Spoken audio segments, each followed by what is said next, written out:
Hello friends, this is Sumit and you are watching science of Sumit. तो friends, आज हम लोग स्टार्ट करने वाले एक नया topic, exchange of gases in plants. तो आज हम लोगों को प्लांट्स के अंदर देखना है कि गैसेस का एक्सचेंज किस तरीके से होता है। देखो, अब तक हम लोगों ने एनिमल्स के अंदर देख लिया, ह्यूमन के अंदर देख लिया स्पेशली कि रेस्पिरेशन यानी गैसेस का एक्सचेंज किस तरीके से होता है, और हम लोगों ने कुछ दूसरे ऑर्गेनिज्म के अंदर भी देख लिया, जैसे कि अर्थवर्म हो गया, अमीबा हो गया, फिश हो गए, इन टेरेस्ट्रियल और एक्वेटिक एनिमल्स के बारे में भी समझ लिया। आज हम लोगों को देखना है कि प्लांट्स के अंदर गैसेस का एक्सचेंज यानी रेस्पिरेशन किस तरीके से होता है। देखो, जैसे कि एनिमल को एनर्जी की ज़रूरत पड़ती है, उसी तरीके से प्लांट्स को भी एनर्जी की ज़रूरत पड़ती है। किस लिए? फूड को बनाने के लिए एनर्जी की ज़रूरत है उनको। अब ये एनर्जी कहाँ से पाता है? जैसे ह्यूमन के अंदर एनर्जी आती है, ह्यूमन के अंदर एनर्जी कैसे आती है? ह्यूमंस जो होते हैं वो रेस्पिरेशन करते हैं। सिमिलरली प्लांट्स भी रेस्पिरेशन करेंगे एनर्जी को ऑब्टेन करने के लिए। ह्यूमंस जो होते हैं वो कार्बन डाइऑक्साइड का रिमूवल करते हैं और ऑक्सीजन का इनटेक। सिमिलरली इसी तरीके से प्लांट्स भी ऑक्सीजन का इनटेक करेंगे और कार्बन डाइऑक्साइड गैस को रिलीज़ कर देंगे अपने अंदर से। लेकिन इन दोनों में, मतलब एनिमल्स में और प्लांट्स में, ये जो दो रेस्पिरेशन होते हैं इनमें भी डिफरेंस होता है। मतलब ये 3 पॉइंट मैं आपको बताऊंगा जिन पे आपको पता चलेगा कि प्लांट्स में और जो एनिमल्स में जो रेस्पिरेशन होता है वो डिफरेंट होता है। पहला एस्पेक्ट जो हमारे पास पहला एस्पेक्ट होता है, मैं इधर बना देता हूँ, respiration in plant, respiration in plants. तो इधर हम लोग सिर्फ प्लांट्स की बात करेंगे कि प्लांट्स में रेस्पिरेशन का क्या है, और इधर लिखेंगे रेस्पिरेशन इन एनिमल।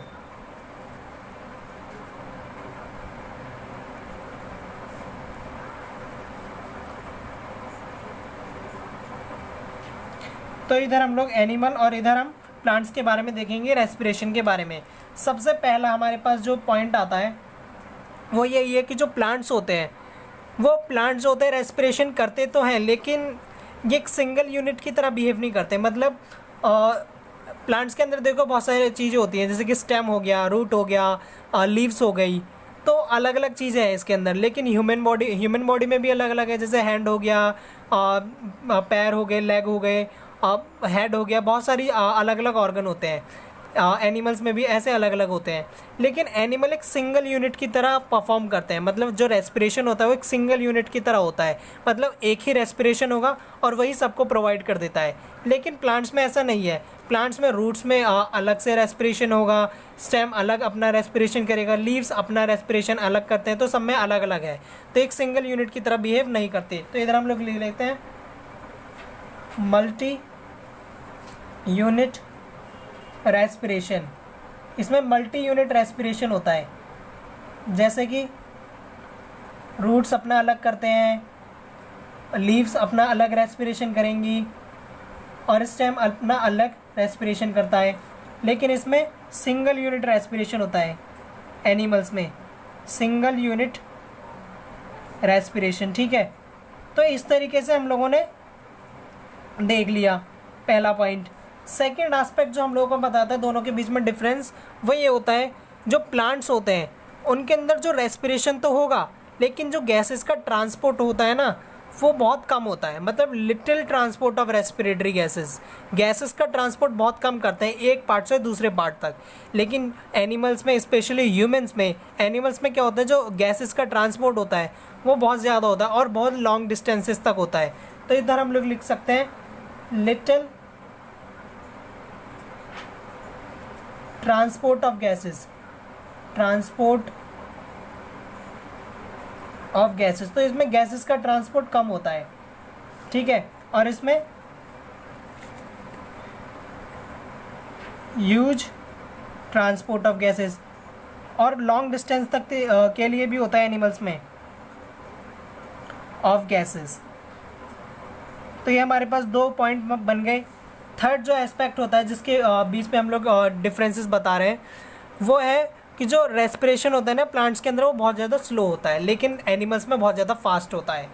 तो इधर हम लोग लिख सकते हैं स्लो रेस्पिरेशन होता है इसके अंदर, किन में? प्लांट्स में। लेकिन एनिमल्स में फास्ट रेस्पिरेशन होता है। इसका रीज़न यही है कि एनिमल्स को ज़्यादा एनर्जी की ज़रूरत पड़ती है। स्लो रेस्पिरेशन, फास्ट रेस्पिरेशन होता है।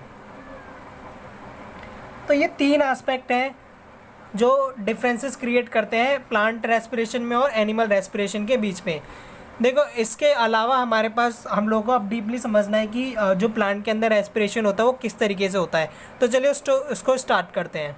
तो फ्रेंड्स अब हम लोग समझते हैं कि प्लांट्स के अंदर एग्जैक्टली रेस्पिरेशन हो कैसे रहा है।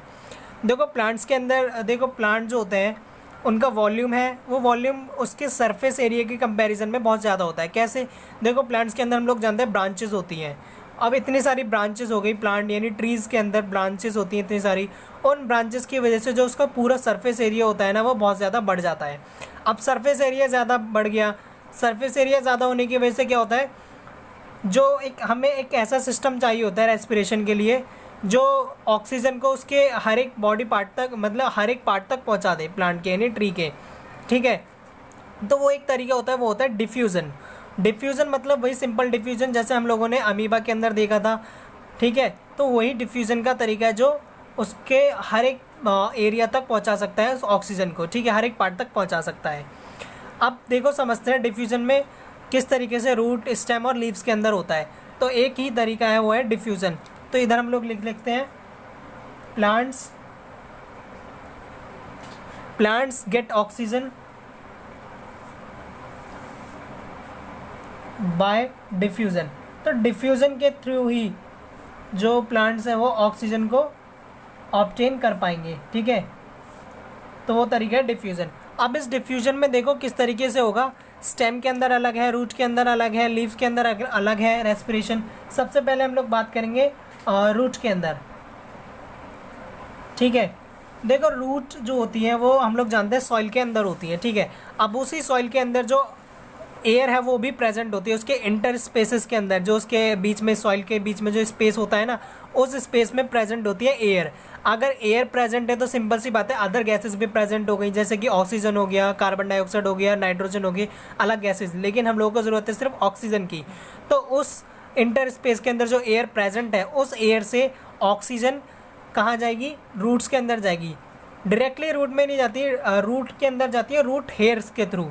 किसके थ्रू जाएगी? रूट हेयर्स के थ्रू। देखो रूट में होते हैं रूट हेयर्स। ठीक है, रूट हेयर्स होते हैं, ये जो रूट हेयर्स होते हैं ये ऑक्सीजन को मतलब लेते हैं, कहाँ से लेते हैं? सॉइल से। इधर सॉइल है। ठीक है, सॉइल के अंदर क्या प्रेजेंट है? एयर। ठीक है, सॉइल के अंदर प्रेजेंट है एयर। उस एयर से ऑक्सीजन गई यहाँ, ये ऑक्सीजन इस रूट हेयर के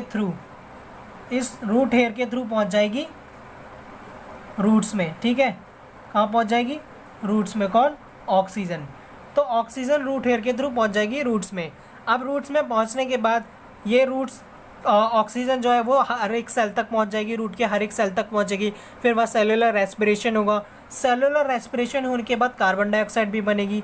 ठीक है, देखो मान लेते हैं जो रूट है ये है हमारे पास रूट हेयर। ठीक है, अब ये जो रूट हेयर है और ये हमारे पास रूट सेल्स। ठीक है, ये इसकी सेल्स हैं। ठीक है, ऑक्सीजन कहाँ से आई? सॉइल से। सॉइल ने ऑक्सीजन पहुँचाई रूट हेयर तक। अब ये जो रूट हेयर है वो ऑक्सीजन को कहाँ पहुँचा देगा? रूट सेल्स तक पहुँचा देगा। रूट सेल्स ने ऑक्सीजन का यूज़ किया, यहाँ क्या हुआ? ये क्या हुआ? डिफ्यूज़न। इसे कहते हैं डिफ्यूज़न। ठीक है, ये हो गया डिफ्यूज़न। ठीक है, अब इन रूट सेल्स ने इस ऑक्सीजन के साथ सेलुलर रेस्पिरेशन किया और इन्होंने बना दिया कार्बन डाइऑक्साइड। कार्बन डाइऑक्साइड का क्या करना है? रिमूवल। कार्बन डाइऑक्साइड का भी डिफ्यूज़न होगा, फिर कहाँ होगा? लेकिन रूट हेयर पे। पहले रूट सेल्स तक हुआ था, अब रूट हेयर पे होगा और इसी रूट हेयर की मदद से फिर ये कार्बन डाइऑक्साइड दोबारा बाहर चली जाएगी सॉइल के अंदर। ठीक है, अब यहाँ भी डिफ्यूज़न हुआ लेकिन अपोजिट डायरेक्शन में। देखो एक इस डायरेक्शन में हुआ था, अपोजिट डायरेक्शन में कार्बन डाइऑक्साइड का रिमूवल हो गया। ठीक है, इसका डिफ्यूज़न हुआ। इस तरीके से होता है रूट्स के अंदर जो रेस्पिरेशन है वो। ठीक है, अगर मान लेते हैं कि सॉइल के अंदर मतलब वाटर लॉगिंग जो कंडीशंस हैं, मतलब सॉइल के अंदर प्रेजेंट ही नहीं है एयर। अगर एयर प्रेजेंट नहीं होगी तो ऑक्सीजन प्रेजेंट नहीं होगी। अगर ऑक्सीजन ही प्रेजेंट नहीं होगी तो रूट के अंदर जो भी मेटाबॉलिक एक्टिविटीज़ होती हैं वो सब कम हो जाएंगी या धीरे धीरे ख़त्म हो जाएंगी। और वो ख़त्म हो जाएंगी तो प्लांट्स डिस्ट्रॉय हो सकता है, पूरा का पूरा प्लांट ख़त्म हो सकता है। तो इस वजह से रूट के अंदर जो ऑक्सीजन होती है वो सॉइल के थ्रू ही पहुंचती है। तो हम लोगों ने रूट के अंदर रेस्पिरेशन देख लिया। इसके बाद आता है स्टेम। स्टेम के अंदर हम लोगों को समझना है किस तरीके से रेस्पिरेशन होता है। तो बात करते हैं स्टेम की।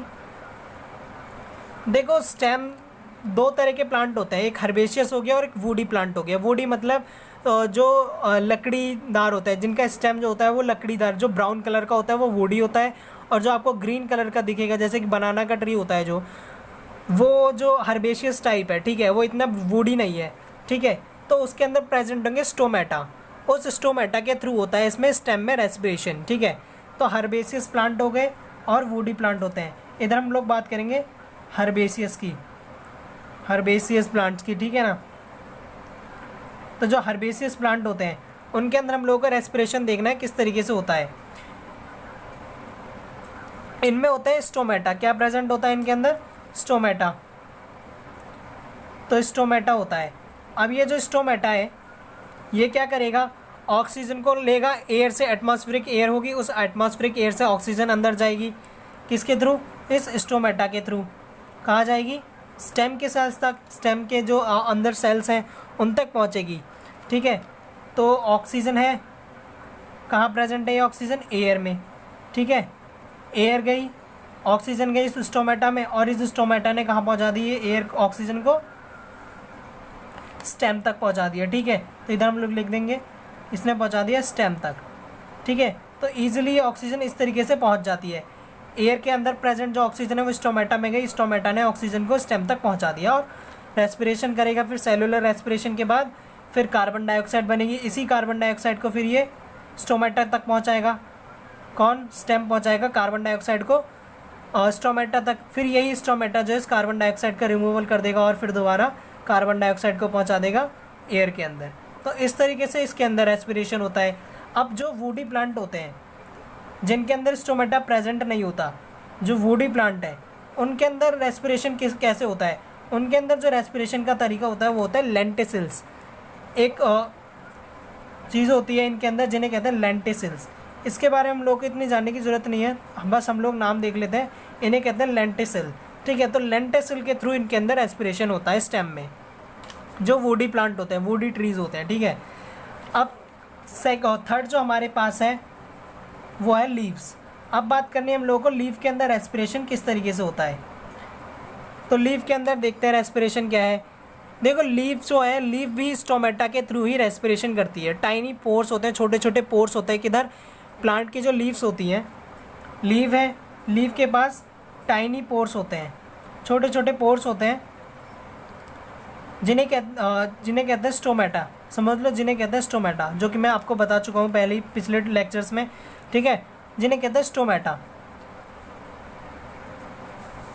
अब ये जो स्टोमेटा होते हैं यही एटमॉस्फेयर से ऑक्सीजन को लेंगे, रेस्पिरेशन करेंगे, कार्बन डाइऑक्साइड का रिमूवल कर देंगे। तो सिंपल वही है जो हम लोग जानते हैं पहले, जैसे हम लोगों ने इसके अंदर देखा एग्जैक्टली वही होता है।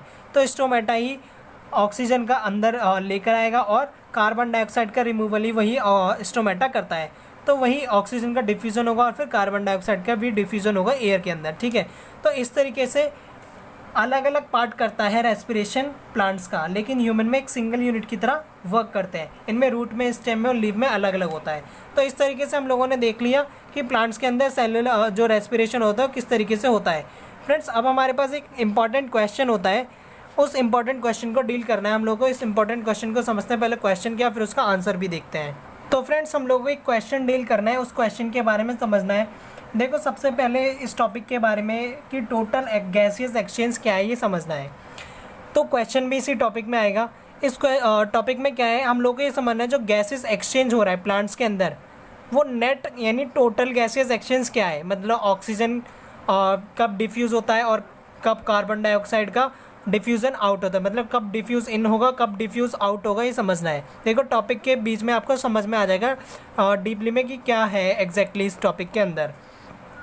देखो डे में क्या होता है, ड्यूरिंग डे जब दिन होता है, दिन में क्या है, जैसे कि हम लोग इधर लिख देते हैं डे। जब दिन होता है मतलब सनलाइट निकली हुई है, सनलाइट की प्रेजेंस में क्या होता है, हम लोग जानते हैं फोटोसिंथेसिस सनलाइट की प्रेजेंस में ही हो सकता है। फोटोसिंथेसिस होगा, फोटोसिंथेसिस में क्या होता है, क्या चीज़ चाहिए होती है, कार्बन डाइऑक्साइड चाहिए होती है, सनलाइट चाहिए और वाटर चाहिए। इन तीनों चीज़ों के साथ फोटोसिंथेसिस होती है और क्या क्या प्रोडक्ट बनते हैं, ऑक्सीजन गैस बनती है, एनर्जी बनती है और ग्लूकोज बनता है। ठीक है, 3 प्रोडक्ट बनते हैं, हम लोग जानते हैं। देखो फोटोसिंथेसिस के लिए ऑक्सीजन प्रोड्यूस होती है, फोटोसिंथेसिस में ऑक्सीजन प्रोड्यूस होगी। फोटोसिंथेसिस दिन में ही हो सकता है। ठीक है, ऑक्सीजन प्रोड्यूस हो गई, तो ऑक्सीजन प्रोड्यूस हुई। अब उस ऑक्सीजन का काम क्या है, वो जो देखो हम लोगों ने देखा रेस्पिरेशन होता है प्लांट्स में, तो उस ऑक्सीजन का यूज़ वो प्लांट जो है वो रेस्पिरेशन में कर लेते हैं। ठीक है, मतलब प्रोड्यूस भी हुई और उसका यूज़ खुद रेस्पिरेशन में ही कर लेते हैं। और कुछ ज़्यादा अगर अमाउंट में जो ऑक्सीजन बन रही है तो उस ऑक्सीजन को एटमॉस्फेयर में वापस भेज देते हैं। तो क्या हुआ एग्जैक्टली, फोटोसिंथेसिस हुई। अब उस फोटोसिंथेसिस में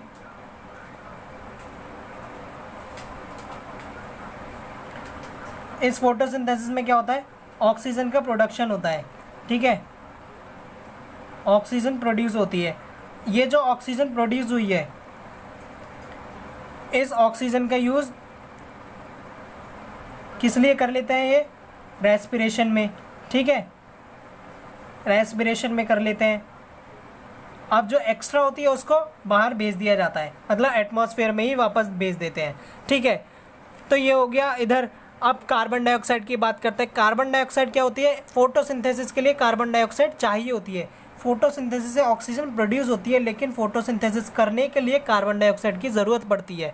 ठीक है, अब वो कार्बन डाइऑक्साइड एटमॉस्फेयर से आएगी। ठीक है, फोटोसिंथेसिस होगा। ठीक है, अगर ज़्यादा कार्बन डाइऑक्साइड है, ठीक है ना, एटमॉस्फेयर से अगर हम लोगों ने ज़्यादा कार्बन डाइऑक्साइड ले ली है, तो जो गैसेस एक्सचेंज हो गया पूरे दिन भर में, वो किस तरीके से होगा। देखो ऑक्सीजन हम लोग क्या कर रहे हैं, डिफ्यूज़ कर रहे हैं बाहर की तरफ, और कार्बन डाइऑक्साइड अंदर ले रहे हैं, क्योंकि कार्बन डाइऑक्साइड की ज़रूरत किस लिए पड़ती है, फोटोसिंथेसिस करने के लिए। तो ऑक्सीजन आउट हो रही है और CO2 यूज़ होती है किसमें, फोटोसिंथेसिस में। तो टोटल कहानी क्या हुई इसके अंदर, ऑक्सीजन का क्या हो रहा है, इन हो रही है, आउट, ऑक्सीजन हो रही है डिफ्यूज़ आउट, तो डिफ्यूज़ आउट, बाहर डिफ्यूज़ हो रही है। ठीक है, और कार्बन डाइऑक्साइड क्या हो रही है, डिफ्यूज़ इन। तो इधर हम लोगों ने 2 चीज़ समझ ली, डिफ्यूज़ इन। एक बार दोबारा से देख लेते हैं। फोटोसिंथेसिस के लिए कार्बन डाइऑक्साइड बाहर एटमॉस्फेयर से लेंगे, यूज़ करेंगे, मतलब बाहर से अंदर आ रही है, किधर, प्लांट के अंदर फोटोसिंथेसिस होगी, तो डिफ्यूज़ इन हो रहा है दिन के अंदर। ठीक है, अब फोटोसिंथेसिस से ऑक्सीजन प्रोड्यूस होती है। वो ऑक्सीजन के 2 काम, पहला उसी ऑक्सीजन का यूज़ रेस्पिरेशन के लिए कर ले प्लांट। ठीक है, और अगर ज़्यादा ऑक्सीजन है तो उस ऑक्सीजन को एटमॉस्फेयर में वापस भेज दे, तो ऑक्सीजन क्या होगी, डिफ्यूज़ आउट। ठीक है, तो टोटल गैसेस एक्सचेंज क्या होगा दिन भर में, डिफ्यूज़ आउट होगी ऑक्सीजन और कार्बन डाइऑक्साइड डिफ्यूज़ इन हो गई। अब बात करते हैं नाइट में। नाइट में क्या होता है, देखो नाइट में फोटोसिंथेसिस प्रोसेस तो पॉसिबल नहीं है, क्योंकि उसको सनलाइट की ज़रूरत है, और सनलाइट नाइट में मिल नहीं सकती, तो फोटोसिंथेसिस तो होगा नहीं। ठीक है, मतलब किसी भी ऑक्सीजन की ज़रूरत ही नहीं है। ठीक है, देखो ऑक्सीजन प्रोड्यूस ही नहीं होगी, फोटोसिंथेसिस होगी नहीं,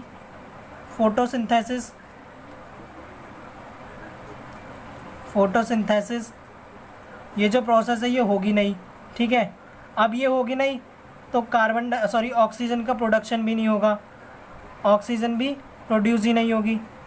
ठीक है, फोटोसिंथेसिस होगी नहीं, ऑक्सीजन का प्रोडक्शन भी नहीं होगा। ठीक है, अब बात करते हैं कार्बन डाइऑक्साइड की। कार्बन डाइऑक्साइड का क्या हुआ, कार्बन डाइऑक्साइड का काम क्या है, फोटोसिंथेसिस करवाने के लिए। ठीक है, जो देखो ऑक्सीजन तो प्रोड्यूस हुई नहीं, लेकिन ऑक्सीजन को एटमॉस्फेयर से लिया जाता है, कहाँ से, बाहर से एटमॉस्फेयर से ऑक्सीजन को लेंगे, जिससे कि ये रेस्पिरेशन कर सके। ठीक है, तो इसमें क्या होगा, रेस्पिरेशन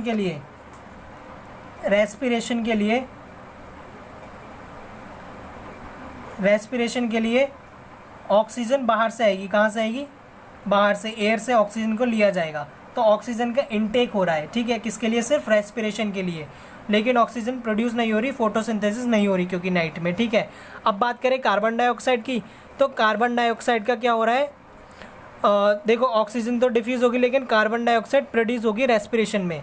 अब देखो ऑक्सीजन का यूज़ हो रहा है रेस्पिरेशन के लिए, तो कार्बन डाइऑक्साइड भी तो प्रोड्यूस हो गई, तो इसी रेस्पिरेशन से बनती है कार्बन डाइऑक्साइड। कौन बनता है? Carbon dioxide. अब ये कार्बन डाइऑक्साइड का यूज़ तो कर नहीं सकते फोटोसिंथेसिस के लिए, तो ये पूरी की पूरी कार्बन डाइऑक्साइड बहुत ज़्यादा अमाउंट में, एक लार्ज अमाउंट में एयर में चली जाएगी, लार्ज अमाउंट में, ठीक है ना। कहाँ चली जाएगी? एयर में, ठीक है। तो इस तरीके से हम लोगों ने देख लिया, ये हुआ। अब इसमें एग्जैक्टली क्या हुआ? ऑक्सीजन इन हो रही है, ठीक है, ऑक्सीजन डिफ्यूज़ इन और CO2 डिफ्यूज़ आउट। कितनी? बहुत ज़्यादा अमाउंट में, ह्यूज अमाउंट में बाहर निकल रही है, आउट हो रही है बहुत ज़्यादा, ठीक है। अब इसमें क्वेश्चन क्या है? इसमें क्वेश्चन यही है कि रात में एग्जैक्टली ये होता है, एक मिथ बोलते हैं कि मिथ है कि पेड़ के नीचे नहीं सोना चाहिए। क्यों? क्योंकि पेड़ के नीचे कार्बन डाइऑक्साइड का जो है वो बहुत ज़्यादा रिमूवल होता है, और कार्बन डाइऑक्साइड हमारे ह्यूमन बॉडी के लिए बहुत ज़्यादा टॉक्सिक होती है। इस वजह से कार्बन डाइऑक्साइड अगर हमारी बॉडी के अंदर चली जाएगी तो टॉक्सिक होने की वजह से हमारी बॉडी को डैमेज हो सकता है, और हम लोग फाइनली बहुत ज़्यादा लीदल भी है, मतलब डेथ भी हो सकती है। तो इस वजह से नाइट में, मतलब इन नाइट कार्बन डाइऑक्साइड का प्रोडक्शन बहुत ज़्यादा होता है प्लांट्स के अंदर, तो इसलिए प्लांट्स में मतलब ट्रीज़ के नीचे नहीं सोना चाहिए। तो ये क्वेश्चन था, एक मिथ थी, ठीक है। तो इस सब को हम लोगों ने आज डील किया। तो ये था हमारा आज का पूरा टॉपिक, जिसके अंदर हम लोगों ने प्लांट्स के अंदर गैसेस का एक्सचेंज देखा। इसके बाद हमारे पास जो नया टॉपिक है वो है ट्रांसपोर्टेशन। उस ट्रांसपोर्टेशन को समझेंगे। तो आई होप आपको ये वीडियो लेक्चर पसंद आया होगा, तो प्लीज़ चैनल को सब्सक्राइब कीजिए, वीडियो पर लाइक कीजिए और कमेंट कीजिए कोई भी क्वेरी। Thank you.